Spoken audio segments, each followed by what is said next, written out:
What happened was true. The most bizarre and brutal series of crimes in America.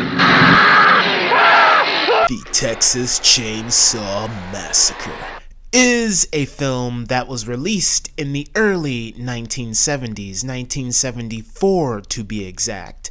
It is directed by Tobe Hooper. You may know him from such films as Poltergeist, They're here. The Texas Chainsaw Massacre 2, and Life Force. In the blink of an eye, the terror begins. Touch me, Carlson. Let me go! Let me go! Tobe Hooper cast a group of young, relatively unknown actors for this project. We have Marilyn Burns as Sally, Alan Danziger as Jerry, Paul A. Parton as the annoying Franklin, William Vale as Kirk, and Terry McMinn as Pam. Now, these group of youths have no idea what they are in store for. Film-wise, because I heard filming was very treacherous. Oh, it was murderous, you know. It was hot. It was the middle of August. 7 days a week, 12 to 16 hours a day. It was an extremely difficult shoot in the sense that it was extremely hot. And we were extremely low budget. And story-wise, because the audience has no idea the amount of shock and awe and disturbing images that they are about to witness. The Texas Chainsaw Massacre and its story is inspired by the 1950s psychotic murderer known as Ed Gein. And when I was like 3 or 4 years old, and so when the Wisconsin relatives came to town, they always had this story, you know, because they could see that it wound me up and it started scaring the hell out of me. And so they would tell this story about the guy that makes the covered his furniture with human skin lampshades. Oh my God. What happened was true. They say that when this film, The Texas Chainsaw Massacre, was first being promoted, it did say that it was based on a true story. Loosely based. Not fully based, but I guess they used that based on a true story for the marketing to bring more audience members into the film, which I guess worked. The film which you are about to see is an account of the tragedy which befell a group of 5 youths. It's very eerie. I love the opening to this film. It really hooks you in with the narration. The Texas Chainsaw Massacre. The screen goes black. We hear someone digging up some dirt. Then we get a shot of one of the most horrific images in the entire film immediately, with this corpse that is constructed in just this disturbing way sitting on top of this tombstone, and the camera zooms out showing us the entire image of this horrific masterpiece. Just immediately, I love how this film just hooks you in and it reels you in and it disturbs you right away to the point to where you don't want to see this, but you can't look away. So once we get all of the pleasantries out of the way, we meet our group of 5 youths. We meet Sally, who is played by Marilyn Burns, along with her boyfriend Jerry, who is played by Alan Danziger. But they are not alone. They are accompanied by Sally's brother Franklin, who is played by Paul A. Parton, along with their friends Pam, who is played by Terry McMinn, and Pam's boyfriend Kirk, who is played by William Vale. Now, there is nothing particularly interesting about any of these characters, except maybe between Franklin and Sally, because they are brother and sister. Like, Franklin is constantly annoying Sally and getting on her nerves. She's trying to let him know that he's getting on her nerves. And even though they have their brother and sister spat, at the end of the day, she still loves her brother. Sally? What now?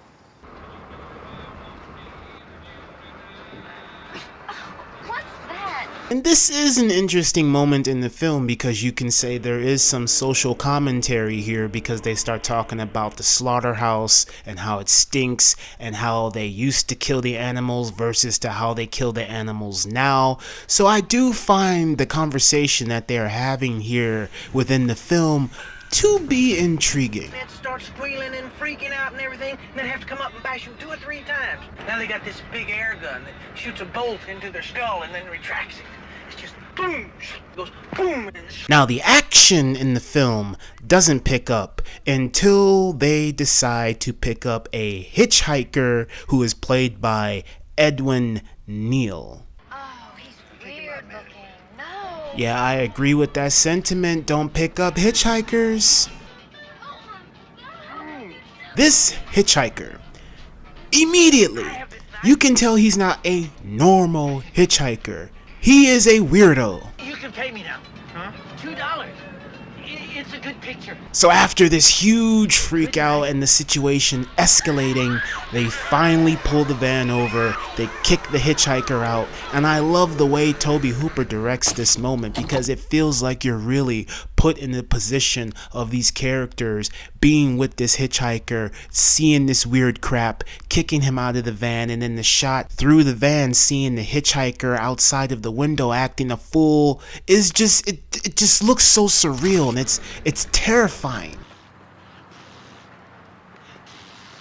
My favorite moment in the film is when Pam is reading her astrology booklet and she says the line, "There are moments when we cannot believe that what is happening is really true. Pinch yourself and you may find out that it is." There's something with that sits with me. It's just disturbing. You laugh at an old man. There's them that laughs and knows better. Is he speaking gibberish, or is he actually speaking the truth? Once the disturbing, terrifying interaction with the hitchhiker is over, the youths stop at a gas station to get some gas, but unfortunately, this gas station has no gas because it is ran by an old man who is played by Jim Sato. Yep, it's one of those situations where you're traveling across a small town and everybody's a weirdo and no one likes you and ain't nobody got no gas. Franklin, Sally, Kirk, Pam, and Jerry all want to go up to this isolated farmhouse that Franklin's father owns. So at this point in the film, everything starts to slow down and it becomes a little boring because we're just following these kids along. They go up to this house, they're snooping around the house, and Franklin is having a little worry spasm because he is kind of freaked out about the situation that happened between him and the hiker. I mean, it's understandable. The hiker cut him on the arm, specifically targeting him, taking his picture, burning it, writing some sort of blood-looking type symbol on the van, and now Franklin is worried that this hitchhiker might follow them to their location. But then, Franklin's friends aren't really taking the situation seriously because they just want to hang out and do a bunch of dumb teenager stuff, as teenagers do in these situations. I gave him your name, Franklin. I told him where you live. I even gave him your zip code. He's gonna kill you. Jerry. So we got Pam and Kirk walking along this path or just a hillscape trying to find this swimming hole. And they don't find the swimming hole. They stumble upon an old farmhouse. So we got Kirk, who is obsessed with getting gas, and he decides to play a joke on Pam, further pissing her off and making her want to leave that location. But Kirk says, no, I'm getting my gas by any means necessary, even if that means unlawful entry. The dummy, like all stupid teens in these movies, decides to go into the house even though no one is asking him to enter, no one is letting him enter. He's trespassing. Don't go in there, you idiot. Don't go in there. And sure enough, he goes in there, Leatherface pops out, hits him upside the head with a mallet. The dude is shaking and convulsing, which is a nice touch. You get the imagery of Slaughterhouse when Leatherface drags him up that little ramp, like this is the little mock slaughterhouse, and he closes this leather door. And then that shot, that everlasting, disturbing image of Leatherface pulling Kirk's body into the room and then aggressively slamming the door, and then the music kicks in and you just linger on that shot for a little bit is masterful.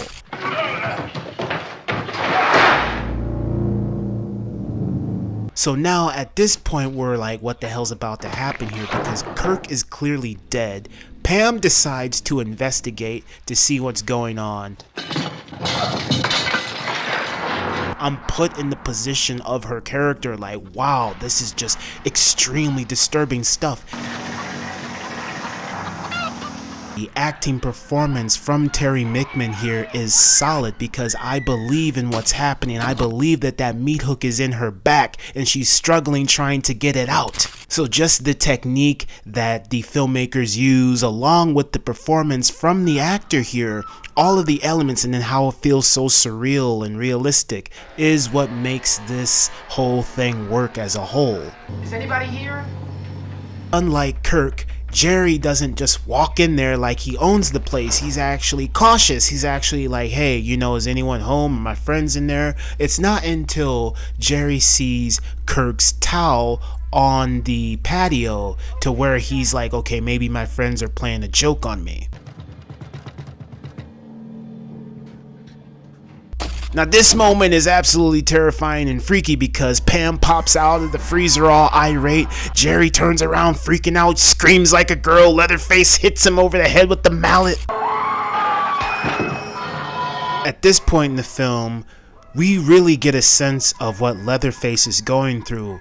Normally in these situations, you have your psycho killer of the film stalking the prey, lurking in the shadows, you know, and all that. But with this, you can sense that maybe Leatherface is the true victim here because Leatherface, he's minding his own business. These teenagers show up like stupid idiots and he's defending himself. These people are trespassing on his property. I love the scene where it's like he's freaking out. He's looking out the window where all these people coming from. He sits down in the chair freaking out like, how do I fix this problem? Are there more of them? You can just, it's interesting how they portrayed Leatherface here as not your typical villain. The character came out of long discussions with Toby and Kim. And then my attempt to say, how do I create that personality without having a voice or a face? So what I did was I went to a state school, which was a residential community, a campus community for retarded persons. And I just spent these 2 days on the campus walking around watching the way people moved. Jerry! Jerry! Now Sally and Franklin are the last two left, and they are left all alone in the pitch black night. Sally, I hear something. Stop. Stop. I love the direction that Tobe Hooper took with this film. You come out of this thing thinking you've seen a bloodbath, and you've seen very little blood. And I take credit for a whole lot of it. We had red Karo syrup in our mouth. That was the fake blood. All three of us had a mouthful of it. And every time Gunnar would come in and make a pass, we'd all spit. And it gave me a chance to take another giant sip of the blood while they were pulling the chainsaw back, and every time they would hit, I would spew this blood again. We were squirting to get, you know, to see in the flashlight, you know, hopefully to see some spray go. And some, you know, you don't see the wounds happening, you see the after effect of it. But yeah, we were either spitting it or flinging it or something. I don't know. We get this long chase sequence of Leatherface chasing this girl, and for some reason he can't catch her. And it's kind of like, when I think about it, this is before John Carpenter's 1978 Halloween. So Halloween had this moment where Michael's, you know, running up on Laurie Strode and she's trying to get into the house before he gets her. With this is like an extended version of that. Leatherface is chasing her to the house, and it's a house of horrors. He cuts the door down. She's running up the stairs screaming. She meets this old man and a decrepit old lady who is no longer alive, and she's freaking out, and then she jumps out of the window, which is just really weird because how can you jump out of a window like that? But she does. She's escaping. The Texas Chainsaw Massacre. After you stop screaming, you'll start talking about it. At a certain point, it's like I'm 50-50 on this. I'm like, this does go on forever and it's a little silly, but at the same time, I'm put in the position of the Sally character trying to get away from this chainsaw wielding freak. So then it intensifies when she gets to the gas station. She gets to the gas station, she busts into the gas station and runs into the old man. And for some reason, Leatherface just gives up his pursuit.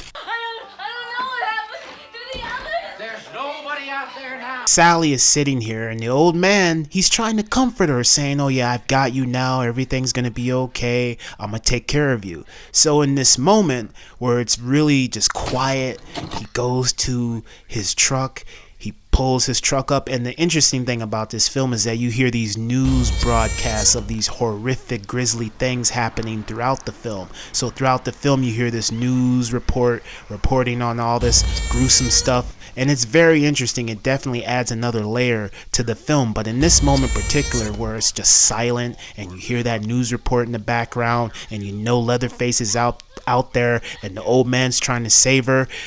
In a modern day horror film like what Rob Zombie did, you know that the old man would come back in, try to save her, be like, everything's alright, and then Leatherface pops up behind him and impales him with the chainsaw and the blood splatters all over her face and all that stuff. But in a grand reveal, in the twist of the film, we learn that the old man is part of the whole thing. So then the movie twists and turns into something other than a slasher film. It becomes this dysfunctional family comedy. I told you to stay away from that graveyard. Look what your brother did to that door. You kind of feel bad for Leatherface. You're like, Leatherface, he just doesn't want to get in trouble by his pa, you know, and his family. He's like, I gotta take care of this situation before it gets any worse. He wasn't bothering nobody until these teenagers showed up. You damn fool!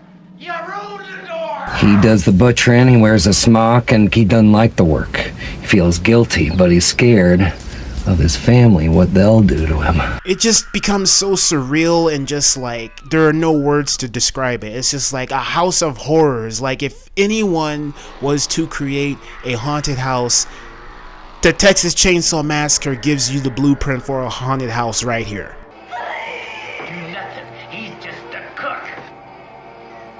Shut up. So the old man, he doesn't want to kill Sally. He leaves that for his sons, the hitchhiker and Leatherface. So Sally, she is being attacked by Grandpa, and Grandpa was supposedly the greatest killer of all time. They're hyping him up like, yeah, just one whack to the head and it's over.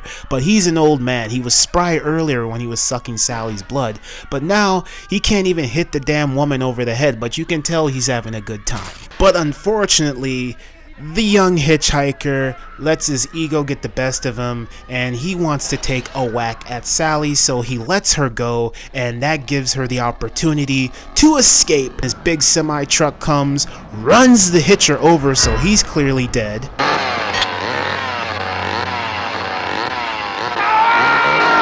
And one of the best moments, there are many great moments in this film, but the ending in particular is very special because we got two things here. You got Sally, who is played by Marilyn Burns, with her fine performance, which she said was actually real. They called me that night and they said, Marilyn, something happened.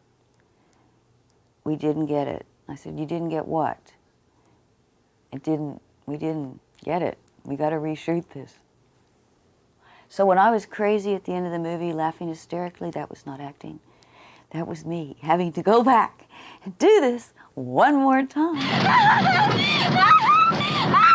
And then another iconic moment is when Leatherface is pissed off that Sally got away and his brother's dead and messed up his house and he ruined the damn door. There is no real solid conclusion here. You're just surviving. She just survived the situation. That's what this is. It's all about surviving. It's not about closure.